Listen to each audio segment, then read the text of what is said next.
오늘 말씀 함께 나누겠습니다. 하나님의 말씀 사무엘하 16장 말씀입니다. 사무엘하 16장 우리 1절부터 8절까지 함께 읽고 우리 13절, 14절 이어서 읽겠습니다. 16장 1절부터 8절까지 말씀 함께 읽고 또 우리 13절, 14절 읽겠습니다. 우리 한 절씩 교독하고 마지막 절 함께 읽겠습니다. 다윗이 마루턱을 조금 지나니 무비보셋의 종 시바가 안장 지운 두 나귀에 떡 200개와 건포도 100송이와 여름과일 100개와 포도주 한 가죽 부대를 싣고 다윗을 맞는지라. 왕이 시바에게 이르되 내가 무슨 뜻으로 이것을 가져왔느냐 하니 시바가 이르되 나귀는 왕의 가족들이 타게 하고 떡과 과일은 청년들이 먹게 하고 포도주는 들에서 피곤한 자들에게 마시게 하려 함이니이다. 왕이 이르되 내 주인의 아들이 어디 있느냐 하니 시바가 왕께 아뢰되 예루살렘에 있는데 그가 말하기를 이스라엘 족속이 오늘 내 아버지의 나라를 내게 돌리리라 하나이다 하는지라.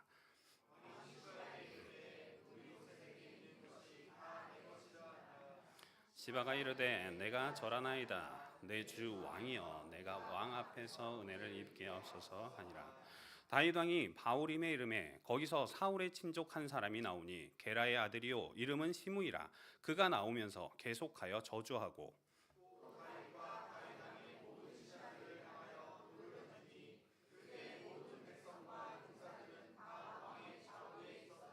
시므이가 저주하는 가운데 이와 같이 말하니라. 피를 흘린 자여 사악한 자여 가거라 가거라. 사울의 족속의 모든 피를 여호와께서 내게를 돌리셨도다. 그를 이어서 내가 왕이 되었으나 여호와께서 나라를 내 아들 압살롬의 손에 넘기셨도다.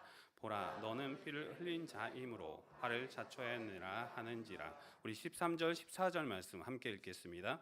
다윗과 그의 추종자들이 길을 갈 때에 시므이는 산비탈로 따라가면서 저주하고 그를 향하여 돌을 던지며 먼지를 날리더라. 왕과 그와 함께 있는 백성들이 다 피곤하여 한 곳에 이르러 거기서 쉬니라.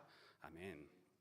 성경에 기록된 인물 중 다윗만큼 자세히 기록된 인물도 흔치 않습니다. 당연히 그 내용 중에는 긍정적인 부분뿐만 아니라 부정적인 사건들까지 빼놓지 않고 기록되고 있습니다. 오늘 본문 역시 다윗의 생애를 다루고 있습니다. 우리 같이 읽었던 이 본문을 이해하기 위해서 다윗의 생애를 우리가 한번 돌아보고 본문에서 다윗의 심정과 다윗에게 하나님이 주신 마음이 무엇인지 함께 살펴보기 원합니다. 먼저 사무엘서 전반을 거쳐 전개되고 있는 다윗의 삶을 세 막으로 나누어 살펴보고자 합니다. 다윗의 생애의 첫 번째 막은 여호와께서 함께하는 삶입니다. 다윗은 사무엘상 16장에서 처음으로 등장합니다. 이때는 사울이 왕이었던 시대입니다. 이스라엘 자손 중에 가장 준수하고 키는 모든 백성보다 어깨 위만큼 더 컸던 사울이 왕이었을 때 이새의 집에 8번째 아들로 등장하는 것이 오늘 주인공 다윗입니다. 다윗이 골리앗을 선두에 세운 블레셋과의 전쟁에 있을 때 다윗에게 붙은 수식어는 나이 어린 소년이었습니다. 골리앗은 다윗을 보고 젊고 붉고 용모가 아름다움으로 업신여겼다 말합니다. 곧 자신과 겨룰 만한 건장한 청년이 아니었음을 강조하고 있는 것입니다. 하지만 다윗이 골리앗을 쓰러뜨리고 난 후 다윗에게 붙여진 수식어는 여호와께서 함께하는 자였습니다. 사무엘상 18장 12절 말씀에 여호와께서 사울을 떠나 다윗과 함께 계심으로 사울이 그를 두려워한지라. 여호와께서 다윗과 함께 계셨다 말씀합니다. 이후로 다윗에 대한 기록은 여호와께서 다윗과 함께 있음을 지속적으로 강조하고 있습니다. 다윗이 전쟁에 나가 있을 때에도 여호와와 함께 있으며 자신을 죽이려는 사울을 피하여 도망할 때도 또 역으로 사울을 죽일 수 있는 상황에서도 적진에 들어가 있을 때에도 다윗에게 붙여진 수식어는 여호와께서 함께하는 자라는 칭호였습니다. 어떠한 고난도 핍박 가운데서도 고통스러운 생활 속에서도 다윗은 여호와를 붙잡고 함께한 자임을 말해주고 있습니다. 그런 다윗이 사울이 죽은 후 30세의 나이에 왕위에 오르게 됩니다. 그리고 왕궁 곧 자기 집에서 평안을 누리며 살 수 있게 됩니다. 다윗은 온 이스라엘의 왕이었으며 많은 전쟁으로 많은 땅과 부귀를 얻었습니다. 뿐만 아니라 사무엘하 7장 9절에서는 선지자 나단을 통해 내가 가는 모든 곳에서 내가 너 다윗과 함께 있어 너의 모든 원수를 너의 앞에서 멸하고 땅에서 위대한 자들의 이름과 같이 너 다윗의 이름을 위대하게 만들어주겠다는 하나님의 약속을 받았습니다. 또 하나님은 사울에게서 은총을 빼앗은 것처럼 너의 자녀에게는 은총을 빼앗지 않을 것이다. 그의 집과 나라가 영원히 보존되고 너의 왕위가 영원히 견고할 것을 약속해 주십니다. 다윗은 하나님의 약속을 누리며 평안의 시간을 보냅니다. 이것이 여호와께서 함께하는 자 다윗 삶의 1막입니다. 다윗의 삶의 2막은 이 평안의 시간 가운데 찾아옵니다. 다윗에게 새로운 수식어가 붙은 사건이 일어납니다. 그 사건은 사무엘하 11장에 기록된 밧세바 사건입니다. 다윗이 밧세바와 행한 음행의 죄, 그리고 밧세바의 남편 우리아를 죽이는 잘못된 문제 해결 방법은 하나님과 멀어짐을 단적으로 보여주는 사건입니다. 뿐만 아니라 다윗의 맏아들 암논의 음행 사건 역시, 또 그 사건을 해결하는 다윗의 모습 역시 하나님과 멀어진 자기 자신의 선택과 자기의 방법으로 문제를 해결하는 다윗의 모습을 보여줍니다. 다윗의 맏아들 암논은 그의 누이이자 압살롬의 누이인 다말을 사랑했습니다. 그 사랑함이 얼마나 큰지 그를 생각하며 병까지 걸렸다라고 얘기합니다. 그런 암논이 다말과 동침한 후에 그의 심정을 성경은 이렇게 기록합니다. 사무엘하 13장 15절에 이렇게 기록하고 있습니다. 암논이 그를 심히 미워하니 이제 미워하는 마음이 전에 사랑하던 사랑보다 더한지라 암논이 그에게 이르되 일어나 가라 라고 말했다라고 기록하고 있습니다. 이는 다말을 향한 암논의 마음이 단순한 욕망이었고 거짓된 사랑이었음을 보여줍니다. 그런데 이렇게 누이를 겁탈한 암논, 이를 통해 크게 울부짖는 다말의 모든 이야기를 듣고 다윗은 사무엘하 13장에 이렇게 행했다라고 나옵니다. 다윗 왕이 이 모든 일을 듣고 심히 노하니라. 단순히 노하니라라고 표기됩니다. 그러나 다른 번역본인 70인역에는 이렇게 기록합니다. 다윗 왕은 이 이야기를 듣고 몹시 화가 났지만 암논이 사랑하는 맏아들이라 기분 상할 말을 하지 않았다라고 기록하고 있는 것입니다. 곧 차기 왕이 될 암논에 대한 편애로 다윗은 죄에 대한 어떠한 징계도 없이 화를 내곤 지나쳐 버렸다는 겁니다.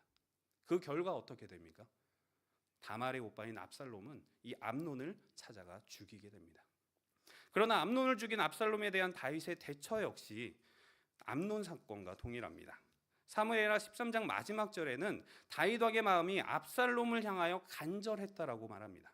그리고 14장 1절에는 왕의 마음이 압살롬에게로 향하는 줄 알고 주변 사람들까지도 이 다윗이 압살롬을 다음왕으로 세우려고 그 마음을 다하고 있다라고 기록하고 있습니다. 음행한 자 암논, 형을 죽인 자 압살롬을 징계도 하지 않고 잘잘못도 따지지 않고 심지어 훈계하지도 않고 그저 자신의 왕위에 대한 후계자에 대한 걱정만으로 자신의 방법을 통해 문제를 덮어가고 있는 모습이 오늘 이막의 다윗의 모습입니다. 여호와께서 함께하는 자라는 이 수식어는 더 이상 다윗에게 많지 않습니다. 자기의 뜻대로 행하는 자 다윗, 자신의 방법대로 행하는 자 다윗이라는 칭호가 새로운 삶, 그의 이막의 삶에 그를 수식하는 단어라고 할 수 있습니다.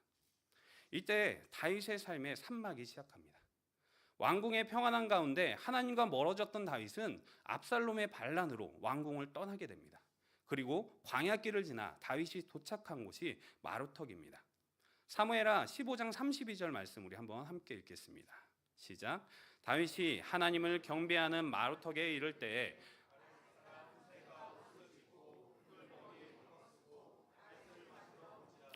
이 마루턱은 하나님을 경배하는 곳이라고 설명하고 있습니다. 오늘 읽은 16장 1절에도 다윗이 마루턱을 조금 지나니라고 시작합니다. 곧 다윗의 삶의 3막이 다시 하나님을 경배하는 마루턱에서부터 시작되고 있다는 것을 강조하는 것입니다. 다윗에게 붙여진 여호와께서 함께하는 자라는 수식어를 다시 찾아가는 그 첫걸음, 그곳이 마루턱에서부터 시작되고 있음을 상징적으로 보여주고 있습니다. 이세의 8번째 아들이었던 보잘것없던 다윗은 여호와께서 함께하는 자라는 수식어를 얻을 정도로 하나님을 의지했습니다. 그러나 그가 평안한 가운데 여호와를 다른 곳에 놓고 육신의 정욕과 세상의 만족을 자신의 미래에 대한 걱정을 하게 됩니다. 그런데 이제 다시 광야로 내몰리며 여호와께서 함께하는 자로 새로운 삶의 장을 여는 순간이 오늘 읽은 이 본문 16장인 것입니다. 오늘 본문에서 다윗은 두 명의 사람을 만납니다. 시바와 시므이입니다. 그들은 모두 사울과 관련된 사람입니다. 먼저 시바는 사울의 종이었습니다. 그런데 지금은 무비보셋의 종입니다. 무비보셋은 사울의 조카이자 사울의 아들 누구죠? 네네, 그죠? 요나단의 아들입니다. 요나단의 아들. 그런데 그의 종으로 지금 이 시바가 살고 있습니다. 그런데 그가 다윗의 무리를 위해 양식을 준비해서 지금 나오고 있습니다. 종종 왕이 죽은 후에 그의 종, 그의 재산들은 모두 불태워 죽이거나 사람들을 다 죽여버리는 경우가 있습니다. 그런데 다윗은 사울의 종이었던 이 시바를 죽이지 않고 무비보셋의 종으로 섬기게 해주었습니다. 자, 그러면 시바는 어떻겠습니까? 다윗이 나오는 모습을 보면서 감사함으로 나갈 수도 있고 다윗의 처참한 모습을 보면서 위로의 모습으로 나아갈 수도 있을 것입니다. 하지만 시바의 행위에는 다윗이 목숨을 살려준 것에 감사함보다는 또 다윗을 위로하려는 행위보다는 자신을 위한 모략이 숨어 있었습니다. 그것은 무비보셋을 모함하는 일입니다. 무비보셋은 지금 어디 있느냐라는 다윗의 질문에 그는 사울을 향하여 사울의 조상들, 사울의 후손들을 다시 살리기 위해 왕궁으로 가고 있습니다 라고 거짓말을 합니다. 하나님을 경배하는 마루터에서 내려온 다윗이 처음으로 만난 이 시바는 다윗을 위한 양식을 준비하긴 했지만 다윗을 속이고 기만하는 자였던 것입니다. 이를 통해 다윗은 자신이 사랑하던 친구 요나단의 아들을 멸시하고 그 소유를 빼앗게 되는 어리석은 결과를 얻게 됩니다. 다음으로 다윗은 베냐민 땅 바후림에 이르러 베냐민 사람 시므이를 만납니다. 사무엘하 16장 7절 말씀 우리 같이 한번 읽겠습니다. 시작. 시므이가 저주하는 가운데 가거라 가거라.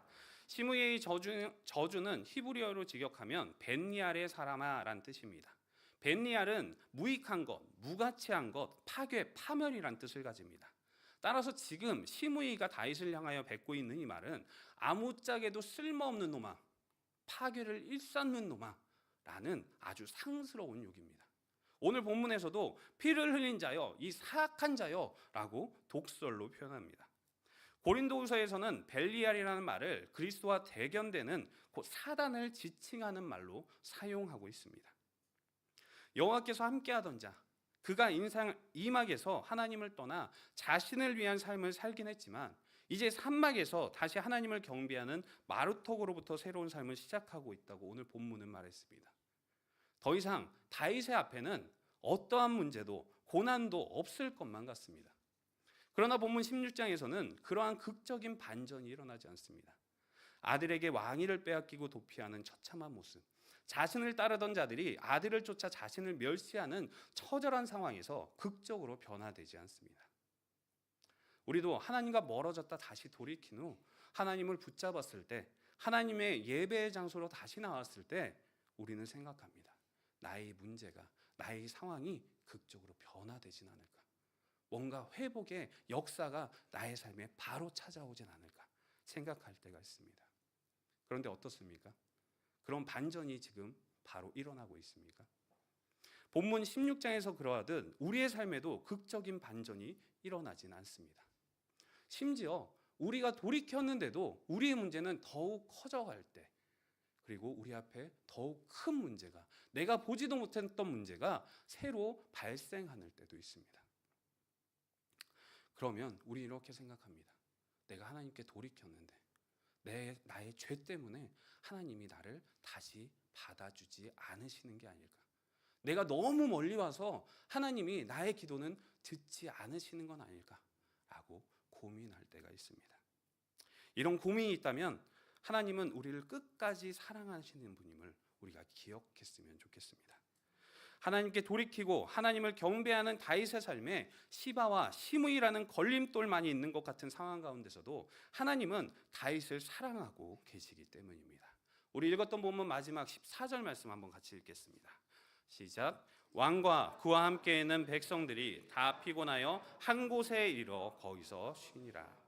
다윗이 아들을 피해 도피하는 가운데 자신을 따르던 사람들이 자신을 모략하고 자신에게 거짓말을 하는 가운데, 시바의 거짓말 가운데, 시므이의 모욕 가운데 하나님은 다윗에게 쉼을 허락해 주셨습니다. 우리는 문제 앞에서 하나님께 돌이켰을 때 문제의 해결이 일어나길, 상황의 극적인 변화가 일어나길 바랄 때가 있습니다. 하지만 하나님은 그보다 더 완전한 문제 해결을 주시는 분이십니다. 다윗이 처한 상황 가운데 극적으로 백성들이 하나님께 다윗에게 돌이키고 또 전쟁을 통해서 왕권을 다시 찾을 것만 같지만 그것은 하나님의 완전한 문제 해결 방법이 아닙니다. 그 고통 가운데서도 쉼을, 평안을 주시는 안식을 허락하셔서 기운을 차리게 하시는 것, 이를 통해 하나님과 동행하게 하시는 것이 하나님의 방법인 것입니다. 다윗은 이러한 상황에 하나님을 시편에서 찬양합니다. 시편 3편 말씀에 주님, 나를 대적하는 자들이 어찌 이렇게도 많습니까? 나를 치려고 일어서는 자들이 어찌 이렇게도 많습니까? 나를 빗대어 하나님도 너를 돕지 않는다라고 빈정대는 자들이 어찌 이렇게 많습니까? 그러나 주님은 나를 에워싸주는 방패, 나의 영광, 나의 머리를 들게 하시는 분이시니 내가 주님을 바라보며 소리 높여 부르짖을 때에 주님께서는 그 거룩한 산에서 응답하여 주십니다. 내가 누워 고나게 잠들어도 또다시 깨어나게 되는 것은 주님께서 나를 붙들어 주시기 때문입니다.